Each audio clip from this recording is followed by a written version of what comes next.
16 желтоқсан тәуелсіздік алған күн. Мерекеге ел тосқан ата менен барғанмын. Мерекеге шығады, бүкіл халық біліп қой, отандаста туғады. Тәуелсіздік ұлық той, аралаймын аланды тәуелсіздік күнімен. Батыр Қайрат ағамның суретіне үнілем.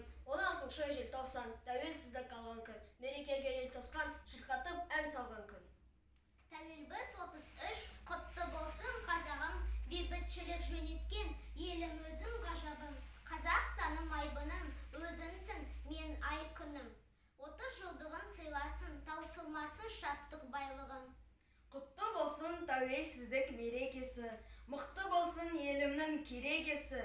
Тәтті боп халқымыз әрқашан, кетпесін туған жердің берекесі. Тәуелсіздік үшін тігіп бастарын, желтоқсанда шықты алаңға жастарын. Әр ұрпақтың құрбандары жетерлік, дербестікке кім сұрамақ басқағын. Тәуелсіз елімде, бақыт құсы самғап ұшты көгімде. Қазақ деген ғажап халық қашаннан көк бөрінің ұрпағымыз бәрінде. Бабамның да арманы осы еді ғой аңсаған, тәуелсіздік тегінде бақ береді баршаға.